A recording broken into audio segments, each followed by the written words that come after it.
We've come down the M5, which many miles ago became the A38 Devon Expressway, and we've stayed on that over the Tamar Bridge and then through the Salt Ash Tunnel. Here's what those two look like in reverse, because it was taken on the way home. It's free to enter Cornwall and then tolls to leave. So here's what they cost in August 2019. And then we carried on the A38 Devon Expressway until we've got to the Looe foot roundabout, where we should have turned left onto the A374. Now this is the point at which I'm sure we're supposed to turn left. But as we're all together this time, and I'm driving, I've left Dad on a mission in charge of navigation. Admittedly, this was entirely stupid on my part, as Dad on a mission is usually driving when the van isn't on the back. And thus he's really not comfortable with all the paper maps that I've printed out of various scales for him, not to mention he's left his reading glasses in the caravan. So he's quite happily navigating away using Google Maps on his phone. When I'm on my own with the boys, I drive all the major turns and any dodgy looking bits of the road using Google Street View, as there's no way I can read a paper map and drive at the same time. If it's a very complicated route, I tend to write out a list using big letters of the various major turns and road junctions and so on, so it's easy to understand for the kids, or so that I can quickly look at it. However, lulled into a false sense of security with having another adult with me, despite asking, "Are you sure?" and I thought we were supposed to go left here at least twice, I foolishly followed Dad on a mission's Google sat-nav route, and lo and behold, we end up doing Cornish country lanes. Luckily, they weren't too bad for Cornish lanes, and we're quite a small caravan. But if you'd like a giggle at our expense, I've added the footage at the end. If you're coming from the south of Cornwall, or across from Bodmin on the A38, you'd be coming the opposite way on this A38 road at the roundabout here. And your sat-nav would probably earlier on want to take you down some of the country lanes, or down into Looe and around an almost impossible 300-degree U-bend to change between the two different roads in Looe itself. So probably best to come this way too. When we popped into Liscar one night without the van, we used the lanes, and so I'll pop that footage at the end of the video too. And so depending on what you're driving or towing, you can decide for yourself whether you like that route. So back onto the route. What we should have done is turn left at the roundabout onto the A374, and then after 1.3 miles turned right onto the A387. As it was, we took a ridiculous Google Maps induced stupid shortcut, and we're here rejoining the sensible route a mile down the A387. From here it's a 2-mile drive to the junction with the B3253, then another 2 miles down that road, the B3253, until you get to the club site on the left after Tregold Lodge Cottage and Touring Park, but before you get to Looe Bay Holiday Park. Try not to miss the entrance, as there aren't too many opportunities to turn around easily.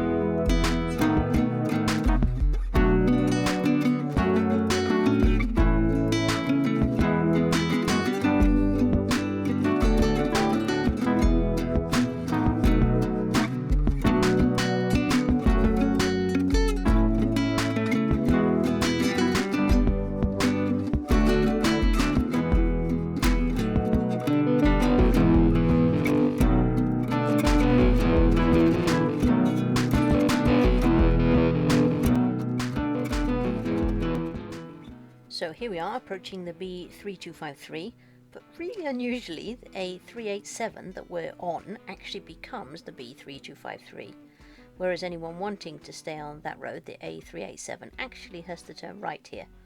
Odd, hey? I guess most traffic just wants to stay on the B3253 down to the holiday parks.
then up the hill we go, and as we emerge out of the trees at the top of the hill, the club site is on our left.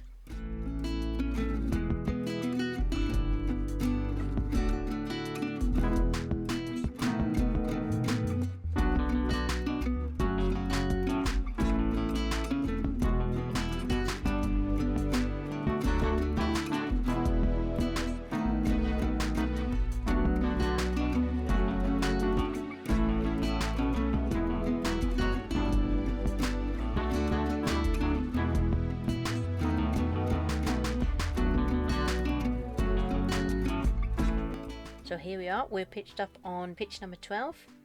Looe's a massive site for the club anyway, with 217 pitches. It's split into two main areas. The upper part, closest to reception and all the play facilities, is almost all grass pitches, with the first of the Looe blocks, and the lower part is almost all hard standing, again with its own Looe block. I've read in various reviews that people think the top grass pitches are a bit squashed together, and I think they're correct in that the roads between the pitches certainly feel a bit narrow. But I have to say, even though some of the dividing hedges have recently been taken out, I did prefer the feel of this part of the site, as the lower part was more sloped and felt more exposed and sort of almost arid with all those hard standings and the warm weather.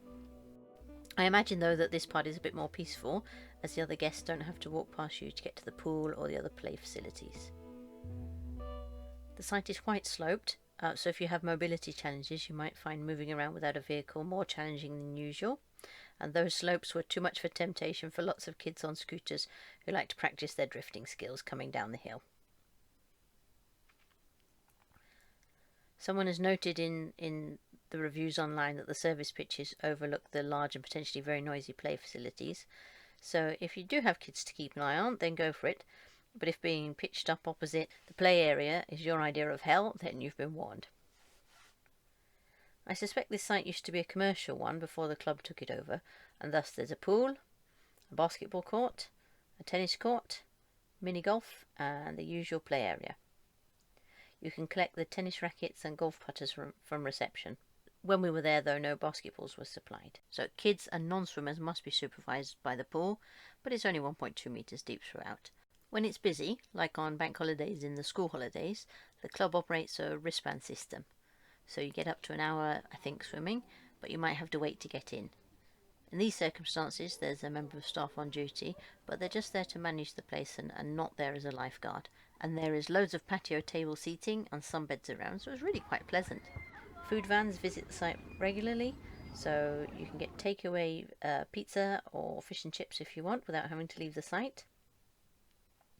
Though in terms of general provision, Looe is really well known for its fresh fish. It did have a market there, and I think it's still going in some guises. It's supposed to be home to about a fleet of 50 commercial fishing vessels. And Pengelly's the Fishmongers is really well known, has great reviews online. For more general groceries, there's something called Quayside Fresh, and there's Purely Cornish Farm Shop and Deli in the town centre.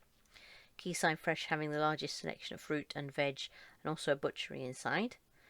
For general groceries, there's a couple of Spars and Londis shops, but the nearest big supermarkets are in Liskeard, where Morrison's and Aldi are the two bigger outskirts style shops. So this is the top Looe block in the centre of the grassy part of the site. I've given up filming inside because it's a standard, extremely well maintained caravan and motorhome club's Looe block, with the usual blue and white ubiquitous shower curtains. All of these parallel horizontal roads are one way and either have their own exit barrier out to the entrance road or join up with other roads before you exit through the barrier. So here we are now at the far end of the site, much more level pitches because of the terracing, but quite slopey roads and very open, no trees like on the grassy side, so a bit like being roasted over hot coals on a very hot sunny day, but in reverse, not damp and claggy on a wet day. The lower bit does have two dead ends though, and ideally we would have liked a quiet little private spot at the end of one of those. When we arrived, we were advised not to go looking though, with the van on the back, just in case we got stuck in the chaos of a very full site on a bank holiday weekend.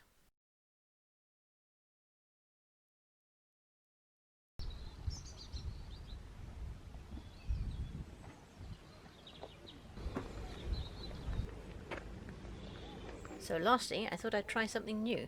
rather than getting in the car and setting up the GoPro and driving around the site to show you what it looks like, I've picked out a couple of pitches and I'll do a view from the pitch so you can see if you spin 360 degrees on each of these pitches, this is the view you'll get. So thanks for joining us. I hope that was a useful overview of getting to the Looe Club site and all the facilities available once you've arrived. This is the official end of the video, but as promised, I've added the footage of our Cornish Lane misadventures at the end. So either you can giggle at us, learn from our mistakes, or think, actually, we're only little. We'll be just fine down those lanes. Whatever you do, enjoy, and thanks for joining us. So you know which way we were supposed to go, as I showed it earlier in the video. This is the way we actually went.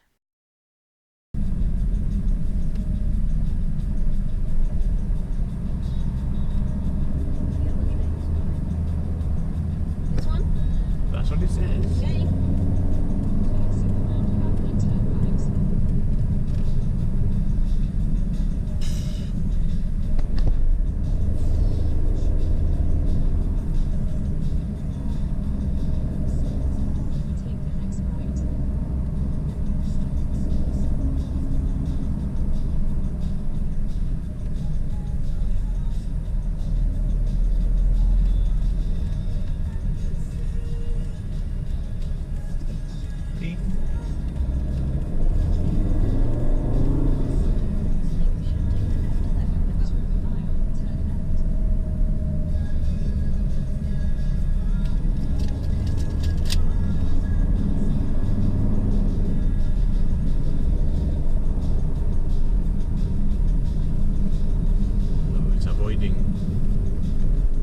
Congestion, probably.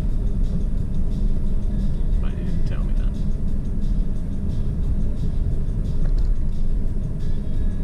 Okay, left. Coming, well, just follow around, I guess.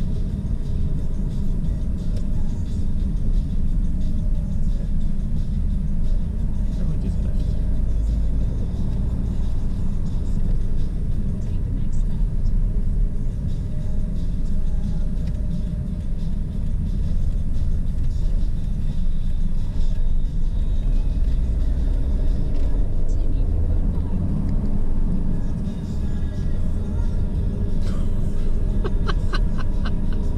Google, you are evil.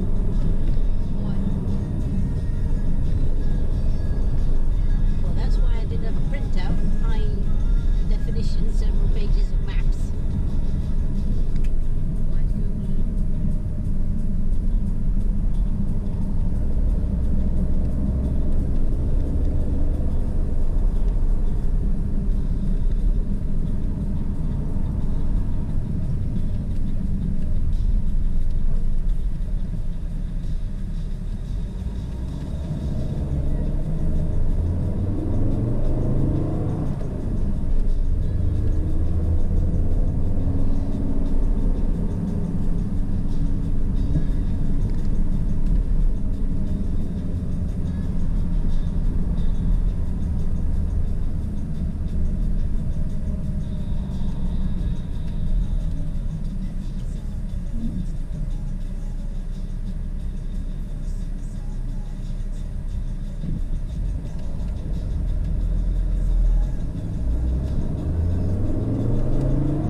Bye.